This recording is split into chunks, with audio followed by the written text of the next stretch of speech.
Olá pessoal, bom dia, boa tarde, boa noite ou boa madrugada para você que nos escuta. Seja muito bem-vindo e muito bem-vindo a mais um episódio do RH para você Cast. Esse é o nosso ponto de encontro para a gente falar, para a gente discutir, debater tudo que é de mais importante para quem trabalha com recursos humanos. Portanto, se você é gestor de pessoas, está em RH, está trabalhando em RH, sinta-se à vontade, sinta-se em casa. Essa é a nossa casa, essa é a nossa comunidade. Porque é isso que a gente está formando, na verdade, uma baita comunidade de recursos humanos. E falando nisso, eu já quero deixar o convite para você seguir o RH para você nas redes sociais, Facebook, Instagram, YouTube. Vocês já sabem todo o roteiro, basicamente. Mas eu acho que o recado mais especial aí, mais importante, é vocês fazerem parte, de fato, do grupo de discussão ou da company page, né? Seguir a company page do RH para você lá no LinkedIn, porque a gente está com mais de 80 mil profissionais de RH trocando ideias, trocando insights todos os dias por lá, e tem sido um grande barato, na verdade, conversar com todos vocês por lá.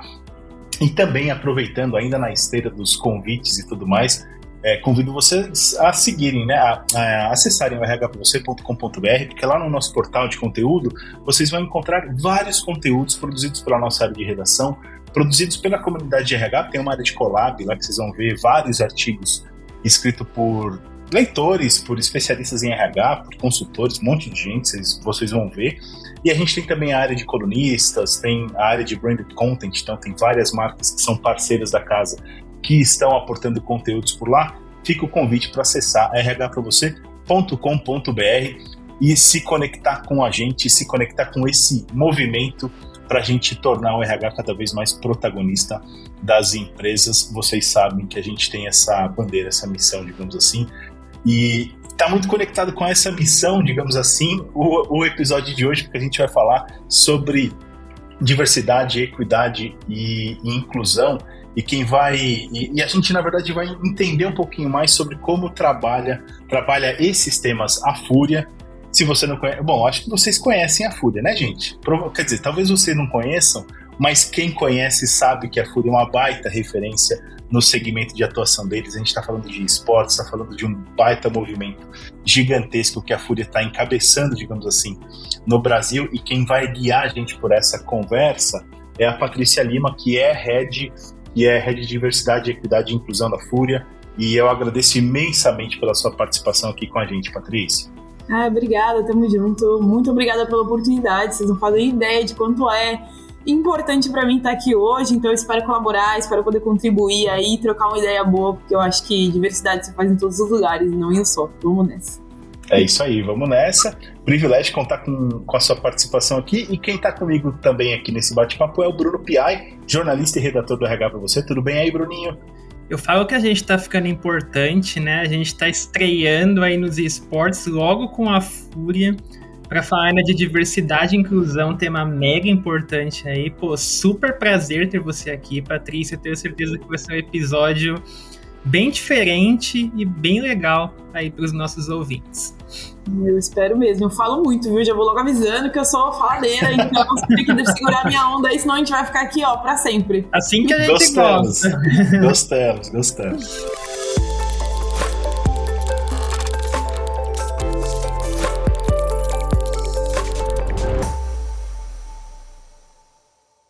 Patrícia, eu quero começar esse bate-papo falando de você, na verdade. Antes da gente falar da Fúria, e a gente está mó curioso para saber como a Fúria trabalha diversidade, equidade, inclusão e tudo mais, mas quero falar um pouquinho de você, sobre a sua formação e tudo mais.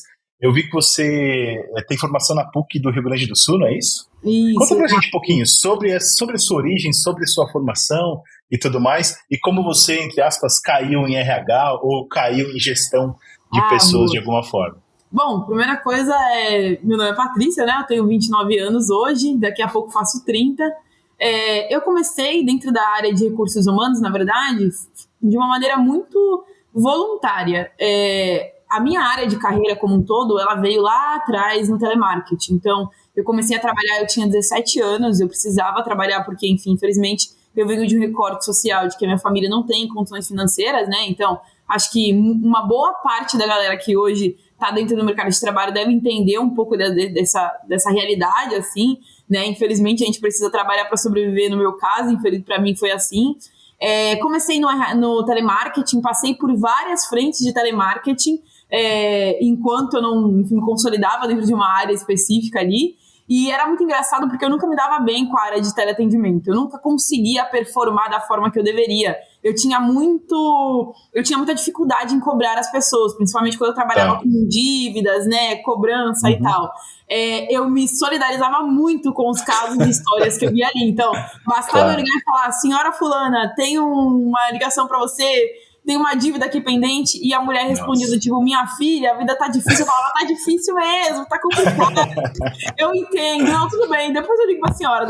E aí acabou que essa questão minha muito forte de lidar com o indivíduo e com a pessoa ali, partindo da realidade dela, acabou me levando para a área de recursos humanos.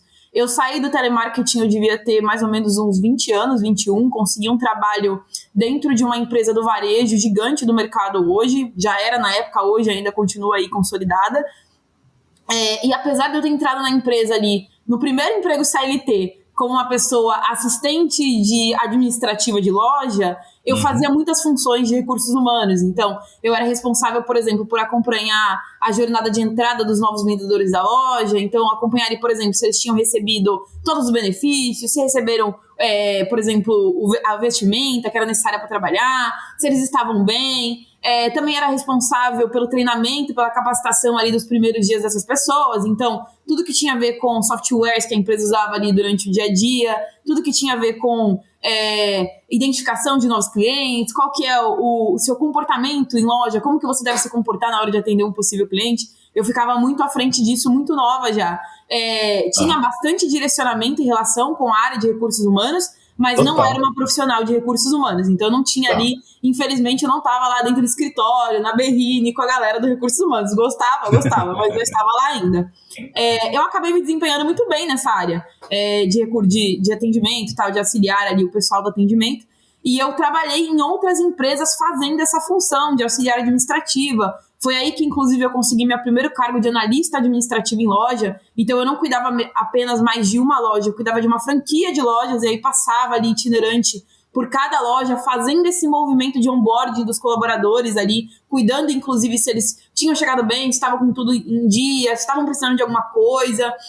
O meu escopo, ele foi aumentando tanto que eu comecei a ficar responsável por feedback mensal, e aí eu aplicava feedback nos vendedores que não estavam performando tão bem, o que estava acontecendo que não estava conseguindo gerar venda, vamos verificar contrato para ver onde é que você está errando, e aí fiquei com esse processo ali muito de acompanhamento do colaborador.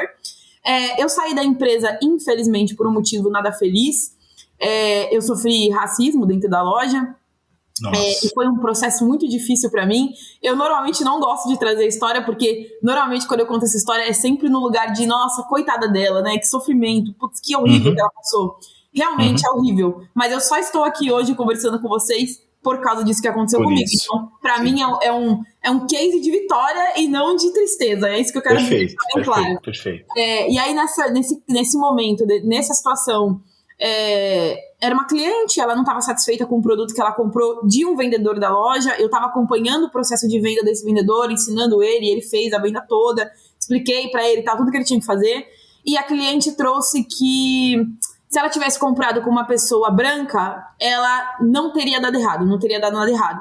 E aí ela poderia falar assim: ela não sei como que vocês colocam uma pessoa dessa para poder fazer acompanhamento dos vendedores de vocês. E assim, ó, dali pra pior, né? Dali pra baixo. Então, eu sofri várias perseguições, eu passei semanas, inclusive, com medo de atender telefone, porque quando ela ouvia a minha voz, ela já sabia que era eu, ela vinha, né? Trazia muito, assim. Sim. Foi uma situação bem agressiva de racismo, assim, não é? Acho que toda situação de racismo é agressiva, mas essa foi bem intensa mesmo, a ponto de eu ter que abrir um boletim de ocorrência, né? Pra até me proteger de algo que viesse a acontecer. E, infelizmente, a empresa ela não me deu suporte, ela não me deu apoio nesse sentido. Então, eu não consegui as gravações, eu não consegui apoio da gerência, os colaboradores que estavam em loja no dia, até por medo de serem mandados embora, né? Tem essa questão muito de você se autocuidar ali naquele momento. Não quiseram me ajudar com as questões de boletim de ocorrência e tal.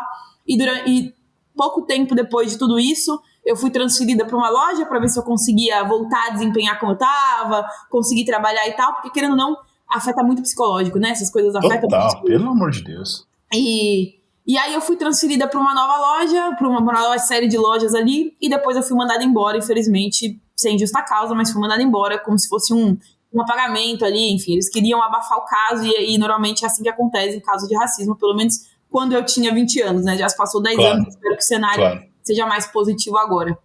A partir daquele momento, e por que eu fiz essa introdução, obviamente falando, a partir daquele momento eu decidi que eu só tinha 2 opções. Ou eu pegava tudo aquilo que tinha acontecido comigo, acolhia aquilo pra dentro e transformava aquilo num movimento de depreciação minha mesmo, porque a gente se auto-sabota a partir do momento que a gente passa por situações como essa, é normal do indivíduo se auto-sabotar. Ou eu pegava tudo aquilo que aconteceu comigo, transformava em força, em ódio, em raiva, no que vocês quiserem chamar aí, e impactava de alguma outra maneira o mercado de trabalho.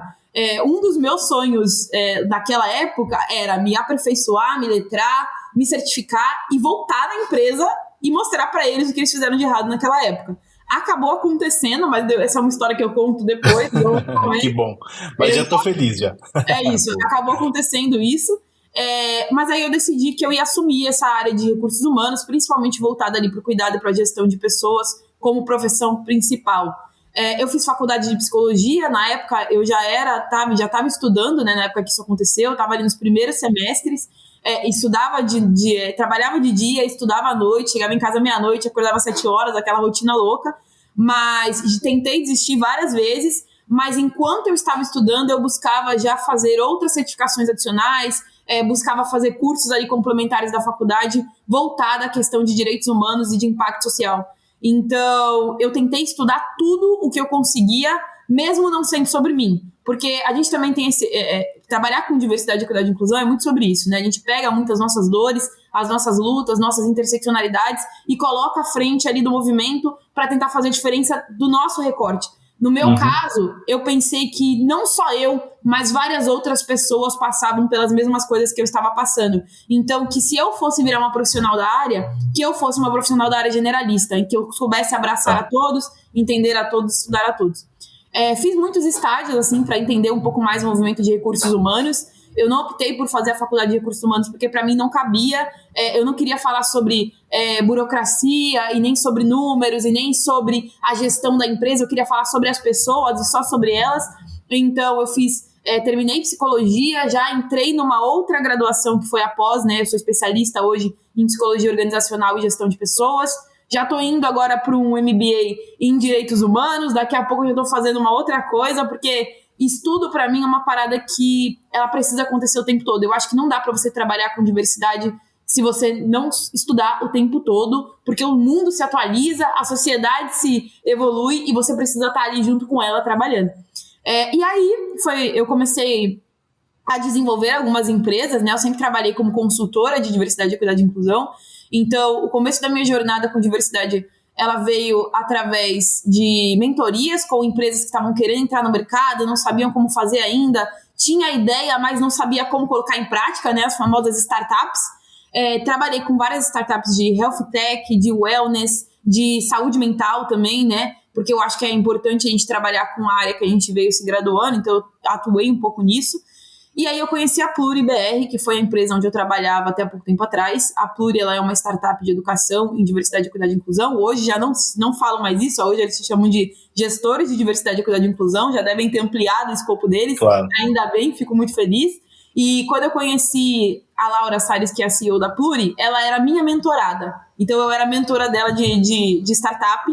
E aí, quando eu conheci ela estava no começo ainda da operação. A Pluri era meio que um PPT que ela estava desenvolvendo, já tinha pegado algumas pessoas ali para ajudar a fazer o negócio funcionar e precisava de alguém que trabalhasse com jornadas de educação. E aí entrou eu na história da Pluri. Eu entro como coordenadora de diversidade para atuar com as trilhas de educação, diversidade, equidade e inclusão. Depois eu passei para líder de diversidade e aí eu cuidava não só das trilhas de educação, mas também da comunidade da Pluri como um todo, de todos os nossos clientes, as pessoas ali que estavam atrás de conteúdo, de letramento em diversidade.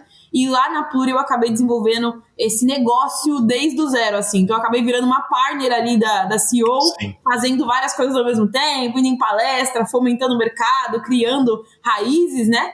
E aí eu conheci a Fúria. Então a Fúria, na verdade, que me conheceu, eles acharam meu LinkedIn, foi assim. E hoje eu sou Head de Diversidade, Equidade e Inclusão na Fúria, com uma atuação completamente do que o mercado conhece hoje de diversidade, tá? Eu acho que vocês vão até se surpreender um pouco quando eu falar mais sobre a questão da Fúria, mas está sendo um movimento incrível, assim, uma jornada encantadora. eu não era da área de esportes, tá? Então eu sou ativa zona da empresa. Estou aqui, tipo assim, eu jogo The Sims, é isso que eu jogo, e tô aprendendo com a galera mais nova as coisas que estão chegando aí no mercado, e as lines, e quais os jogos que a gente atua e tal. Então, para mim, tá sendo um desafio bom e positivo, mas tem sido um desafio, e aí eu vou compartilhar um pouco mais com vocês aqui. Eu falo muito, né, gente? Desculpa. Não, tá espetacular. Caraca, que porrada, assim, fantástico, Patrícia. Acho que, Bruninho, se a nossa audiência tá querendo história inspiradora, incrível e tal, acho que a gente acertou em cheio, né? Isso que eu ia falar, Dan, isso não é uma história, é uma lição, né? Muito legal conhecer essa sua jornada, Patrícia. E aí, entrando um pouquinho na Fúria, né? Você já deu a deixa, né? Que é bem diferente do que o mercado está acostumado. E acho que até porque também, quando a gente está falando de esportes, a gente está falando de um cenário de competição. E assim, você teve uma jornada social para desenvolver sua empatia, seu olhar mais humanizado.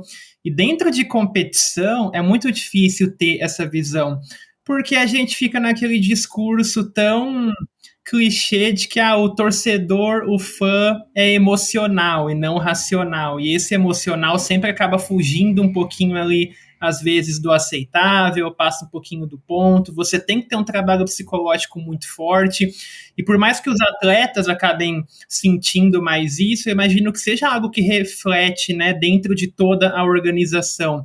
Então eu queria que você falasse um pouquinho dentro dessa pegada da diversidade, da inclusão, como que dentro de um time tão grande, tão famoso, tão conhecido de esportes, que já tem uma base bastante consolidada de torcedores, como que você cria um ambiente ali realmente inclusivo, saudável? Como que vocês selecionam essas pessoas? Como que é a chegada delas?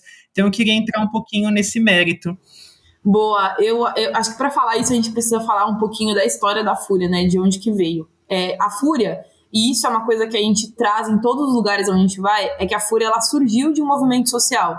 Então, quando houve a criação da Fúria lá atrás, as pessoas que eram ali responsáveis por estruturar a empresa, consolidar a empresa, enfim, fazer acontecer, elas já vinham de um movimento social complexo, né? Algumas delas. Então, você tem aí, por exemplo, a história do Akari, que é um dos maiores jogadores de pôquer do Brasil, se não o maior do mundo, né, também, que vem de uma história de periferia, ele vem de uma história de uma realidade um pouco difícil, e ele veio alcançando ali os lugares onde ele tinha protagonismo aos poucos e com muita força ali, né, jogando, trabalhando, se desenvolvendo e tudo mais. Então, a Fúria, desde o comecinho, já tinha essa veia social. Isso daí é uma coisa que já precisa ficar claro. Enquanto a gente foi se consolidando, cada vez mais, principalmente porque o mercado de esportes é exatamente como você falou, é um mercado complexo, que é muito competitivo, e a competição, ela entra num lugar ali delicado, né, de empatia, uma coisa quase ali não orna muito com a outra, mas, né, a gente precisou ir se moldando e moldando o mercado à nossa volta conforme a gente ia evoluindo. E cada vez que a Fúria ganhava mais voz dentro do mercado, cada vez mais a gente manifestava as questões sociais. E isso é um processo que vem, a gente tem o quê? 5, 6 anos aí de vida. Durante 5, 6 anos vocês vão ver que existem ações que foram feitas até quando não existia um setor de diversidade, propriamente falando dito, de que a gente estava ali tentando fazer um movimento social e causar impacto e criar discussões que não são ouvidas e nem faladas dentro do mercado de esportes, e a gente veio desse movimento. O ano passado, ele foi um ano chave para a Fúria, porque foi o ano em que a gente, no caso, conseguiu fomentar mais questões de diversidade, conseguiu trabalhar, inclusive, o mercado social de uma maneira muito mais expressiva, e tínhamos uma pessoa dentro de recursos humanos que fazia esse papel de vincular não só a questão de diversidade, equidade e inclusão interna, mas também as questões socioculturais. Então, a Fúria, ela era um movimento de diversidade interno nosso. Quem a gente contrata, quem a gente traz, como é que a gente traz? Se as pessoas estão se sentindo bem-vindas, elas estão se sentindo inclusas, isso é de diversidade, equidade e inclusão. E aí, quando a gente falava sobre sociocultura, era como é que a gente está levando isso para fora? Quais são as comunidades que a gente está conseguindo impactar? Tem acesso para todo mundo? Não tem? Por que não tem? Por que a gente não está dando acesso? Então a Fúria, o ano passado, foi inclusive, acho que se não a primeira, tá? Eu vou falar a primeira, posso ser que eu esteja errada, mas eu acho que foi a primeira organização de esportes a realmente abrir o vocabulário e falar sobre diversidade dentro do universo de esportes.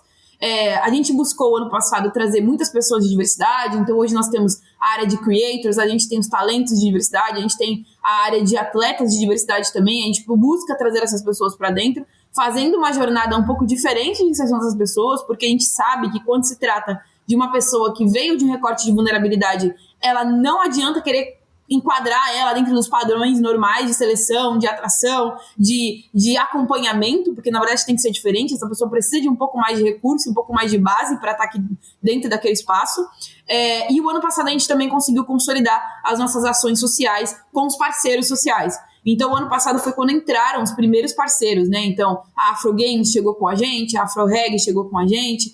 Nós conseguimos, inclusive, nos consolidar no mercado a ponto da gente escolher os patrocinadores que falavam a nossa língua para estarem com a gente, porque também tem isso, quando a Fúria vai falar para fora, ela não fala só sobre ela fala sobre todos. E se os nossos patrocinadores não estiverem dentro do nosso cunho social, ferrou, porque eles vão ouvir várias coisas aí fora que eles não vão, entendeu? Aguentar, às vezes, a pressão que é, claro, né? E aí, esse ano, com a minha chegada, a gente resolveu que diversidade, equidade e inclusão e sociocultura seriam áreas que não dariam para ficar dentro de recursos humanos. A gente tem uma atuação muito grande dentro da empresa, a gente fomenta todas as áreas, e aí eu vou explicar um pouquinho melhor daqui a pouco como é que funciona isso, mas dentro de recursos humanos a gente tem uma certa limitação do que é feito e do que não é feito.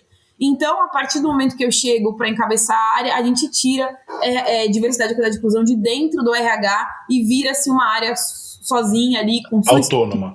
Exato. E nesse momento, a gente está nesse momento de criação da área, de jornada, de consolidação. Então, assim, só para vocês entenderem um pouco, a Fúria ela tem esse movimento bem agressivo de mercado. Nós somos uma das únicas que consegue, inclusive, falar da forma que fala sobre as questões sociais. E a gente conseguiu chegar nesse lugar, porque desde o começo isso vem sendo falado. Não existe Fúria sem questão de pautas sociais. A gente vem com um sonho junto um com o outro. Acho que é isso. Não, nasceu com isso, né? Então faz todo sentido que seja assim. Eu ia te perguntar, inclusive, porque você falou, a gente faz isso de uma forma bem diferente do mercado, e aí eu queria entender por que é diferente, e eu queria entender justamente a relação da área de diversidade com o RH. Quer dizer, Boa. O RH tem as suas limitações e tudo, mas como é que é a troca com o RH da Fúria? Boa. Normalmente, diversidade, equidade e inclusão, quando você vê o cenário geral de empresas e organizações, diversidade está inserida dentro da área de recursos humanos. Isso. E a atuação de diversidade, equidade e inclusão sempre é voltada para desenvolvimento e treinamento, então fica muito próximo ali de DHO, mas também é sempre voltada para as ações sociais que ocorrem dentro da empresa, de maneira interna. Então, na área de endomarketing, com, por exemplo, campanhas sociais que estimulem ali os colaboradores a entenderem um pouco do movimento do mercado. A gente fica ali junto com a área de eventos, promovendo ali a questão da inclusão de diversidade dentro da área de eventos, mas é tudo muito voltado para dentro da área de recursos humanos. Na Fúria, diversidade, equidade e inclusão, ela vai para fora. Então, como é que funciona a minha atuação hoje na Fúria? Nós temos o Akari, né, que é o CEO que fica à frente de uma gama dos nossos heads e líderes de equipe. Tem eu, diversidade, e eu, como diversidade, falo com todas as outras áreas da Fúria. Então, ou seja, quando a gente vai criar algum projeto, desenvolver alguma estrutura, alguma coisa do gênero, digamos que vai criar uma campanha de marketing. Eu, Patrícia, líder de diversidade, chego com uma líder de marketing e falo, olha, eu quero criar essa campanha aqui. E marketing precisa estar dentro disso daqui. Mas não significa que é só com as questões de diversidade, com outras questões também. Então, digamos que eles vão fazer o lançamento de uma nova coleção de roupa. Beleza, como é que diversidade vai entrar aí dentro? A gente vai colocar pessoas assim, assim, assim. As roupas vão ter recorte de tamanho de tal a tal. A gente vai tentar trazer um valor mais acessível para as pessoas da comunidade, entendeu? Então, a gente acaba alfinetando, né? Eu costumo falar que eu coloco o dedo em cada uma das áreas da Fúria. E a galera normalmente abraça muito bem, o que também é surpreendente para mim e muito diferente do mercado. A gente vê muitas pessoas que trabalham com diversidade, equidade e inclusão hoje, elas veem certa resistência, né? De diretoria, de parte de C-levels, dos heads, das equipes, a trabalhar a diversidade. E na Fúria não. Na Fúria até agora eu encontrei um movimento contrário. Eu falo até que eles nunca me falam não. No dia que eu quiser fazer alguma coisa, tipo assim, levar a Fúria pra Lua, eu quero ver quem é que vai me impedir, de tanto sim que eu acabo escutando, entendeu? Então, Fantástico. não sei se eu expliquei direito, mas só pra resumir. Diversidade acaba apontando para todos os lados. A gente meio que trabalha em conjunto com as áreas, entendeu? Acho que é isso. Perfeito. Bruninho? Ô, Patrícia, eu queria, como é a primeira vez, né, que a gente traz uma pessoa do esportes para cá, eu queria entender um pouquinho a estrutura de ações de vocês. Porque, obviamente, né, quando a gente está assistindo uma competição, a gente está só vendo os atletas e a gente não sabe todo o entorno que é, toda a preparação que é, você falando time de marketing, time de eventos, campanhas, e tem um plus também, que quando a gente está falando já de uma equipe como a Fúria, tudo que vocês fazem sai um pouco da escala nacional, né, porque vocês têm torneios internacionais, então vocês estão se expondo e expondo quem vocês são para o mundo, não só para o Brasil. Então eu queria entender um pouquinho como que é o dia a dia de vocês na gestão de pessoas nesse sentido. Como que a Fúria é estruturada, os setores ali para dar uma pincelada, saber como são os bastidores aí de construção de ações, de movimentos que vocês têm e o que vai muito além do que a gente vê nas competições. Boa. Bom, pra primeira coisa, como que é o dia a dia de vocês? Insano. Loucura, entendeu? Pedrada uma atrás da outra. Inclusive, até agora há pouco a gente estava aí num processo de lançamento, né, da nova lane de CS, então a gente teve aí a vinda do Fallen e viramos trend topic no Twitter, a coisa saiu da estratosfera, assim, e tá sendo muito feliz, assim, a galera tá bem feliz com essa vinda, o professor tava sendo muito esperado aí. Mas, resumindo um pouco da estrutura da Fúria, hoje a Fúria ela conta com 158 colaboradores dentro da staff, então, da equipe inteira da Fúria, dos colaboradores que trabalham para a Fúria, mais a equipe de performance. Quando eu falo performance, eu tô falando da equipe que cuida dos atletas. Então, para além dos atletas, nós temos aí, acho que se eu não me engano, mais umas 40 ou 50 pessoas que ficam só em torno dos atletas da Fúria. Então, que vão para os bootcamps com ele, que fazem os campeonatos acontecerem, que cuidam, inclusive, de onde eles vão ficar, o que eles vão comer, como é que eles vão viver e tudo mais. Aquela galera ali. Eu costumo falar que a Fúria ela é muito parecida com um time de futebol, sabe? Assim, vamos ver um Corinthians, por exemplo. Uhum. Existe toda uma estrutura ali que apoia um Corinthians. Funciona igual aqui na Fúria. Dentro da galera de staff, nós temos aí equipes, por exemplo, marketing, conteúdo, nós temos produto, nós temos a galera do comercial, que a gente também agora está trocando o nome, né? Tá chamando de parcerias, que são as pessoas que cuidam, por exemplo, dos nossos patrocinadores, dos nossos parceiros. A gente tem o pessoal de mídias sociais que fica ali à frente disso. A gente tem o nosso RH também, que cuida de todas essas pessoas, inclusive no todo. A Fúria, ela hoje é uma empresa global. Então, nós temos aí uma sede que fica nos Estados Unidos. A gente tem também a nossa casa em Malta, então, onde normalmente os atletas vão treinar. E essa gestão da equipe, ela é feita de forma global. Então, inclusive, isso é bem recente, tá? Antigamente nós tínhamos uma equipe Brasil, uma equipe Estados Unidos, e aí a gente fazia essa intersecção aí de contato do que ia chegar para quem, como que ia fazer para quem. Hoje não, hoje nós somos uma empresa global, a gente está unificando tudo. Então começamos unificando pela área de facilities, né, que cuida aí dos cuidados dos colaboradores, de office, de escritório, quem vai fazer o quê, transporte e tudo mais. Então ela vai ficar global, aí depois a gente passa para o RH, e aí depois vem a área de diversidade aí, que também o caminho é justamente se tornar uma área de diversidade mais global, e aí promover as ações não só Brasil, mas também Estados Unidos, e enfim, todos os outros lugares aí que a gente ocupar, digamos assim. Fantástico. Patrícia, para a gente caminhar para o final da nossa conversa, infelizmente, porque tá uma delícia, mas eu queria te perguntar assim, quais são os seus principais desafios, né, em trabalhar a diversidade na Fúria?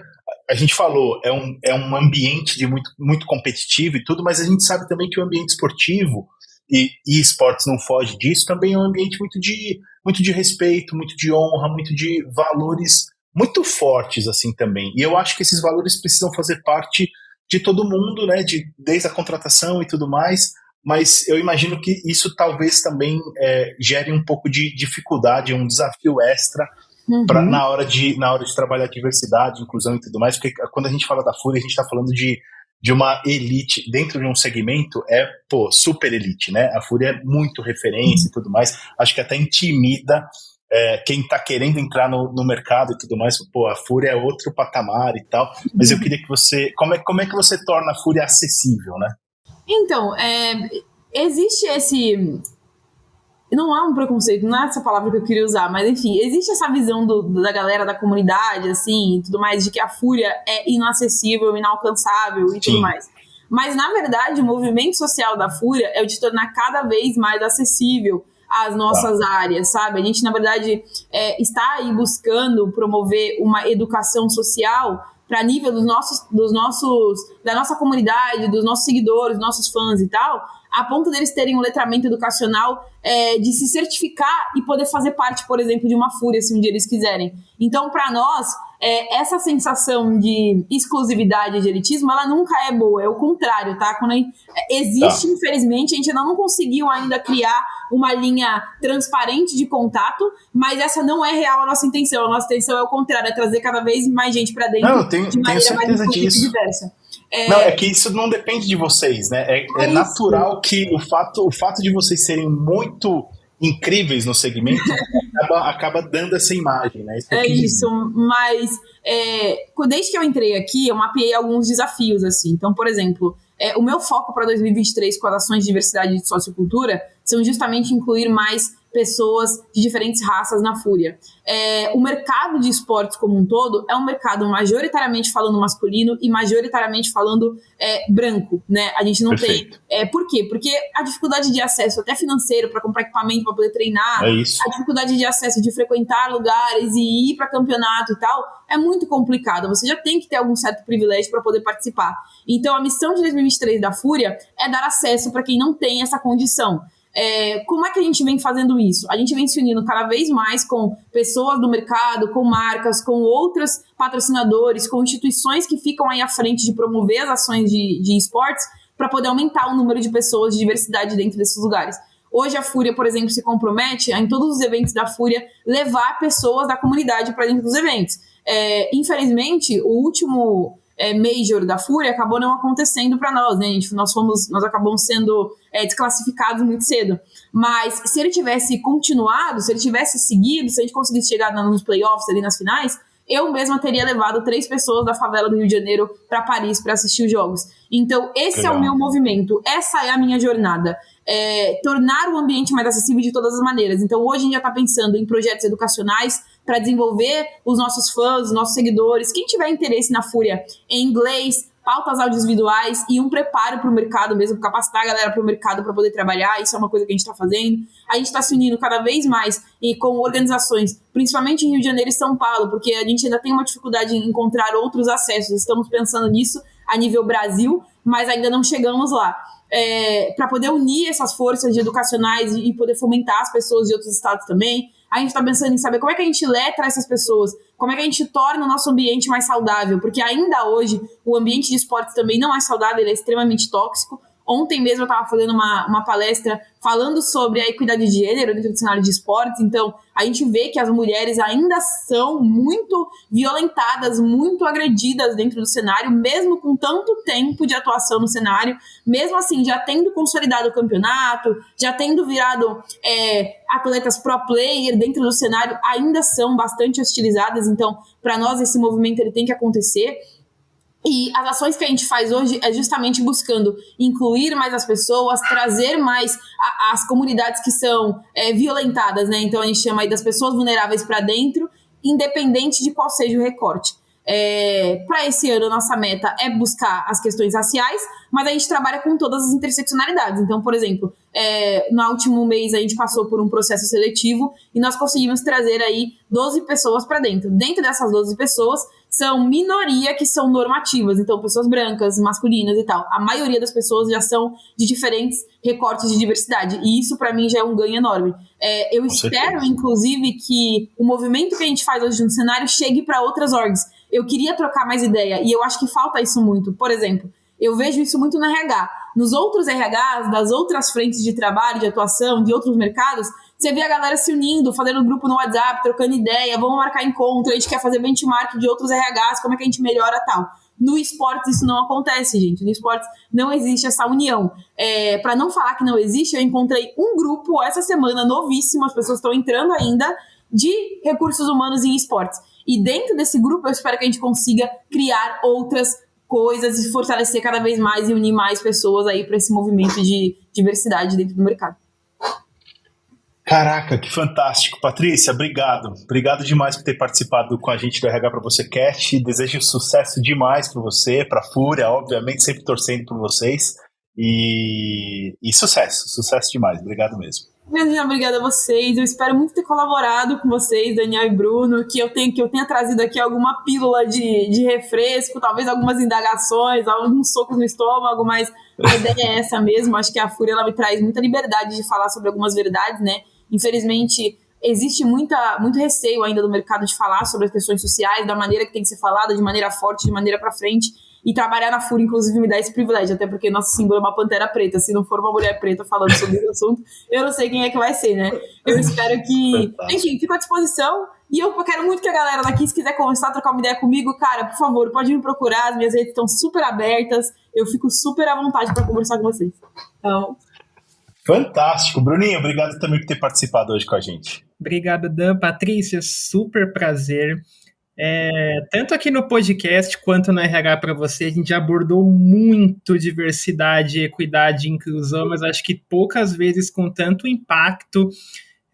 Todo o seu relato, a sua história, as lições que você trouxe, o trabalho que vocês fazem na Fúria é fantástico. Eu não conhecia esse lado de ter começado como movimento social e vocês com todas essas ações. Então, muito incrível conhecer você, conhecer mais esse trabalho. Eu também aceito, tá, convites para ir para Paris, ou lugares aí que vocês estejam competindo, fica a lembrança aí, tá? Mas brincadeiras à parte, poxa, muito legal mesmo. É isso, acho que é isso, gente. A gente precisa cada vez mais abrir portas para pessoas diferentes e trazer cada vez gente para dentro. Acho que meu objetivo é esse, meu foco é esse. E vocês só vão ver eu falando disso, inclusive, viu? Quem me olhar minhas redes sociais lá só vai ver eu falando disso, inclusive. Fantástico. Muito bom.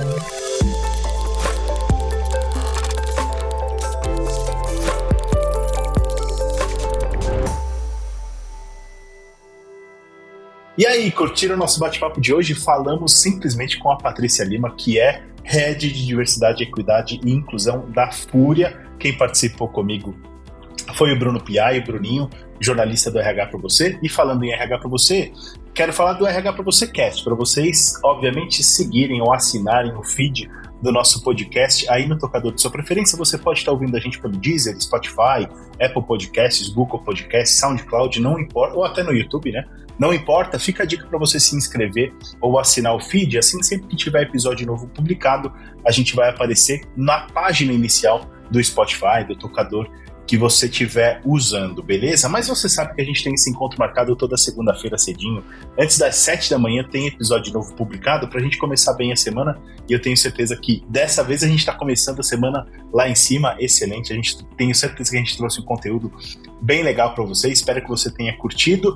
A gente se vê no próximo episódio, beleza? Um abração pra você, boa semana, tchau, tchau, até mais.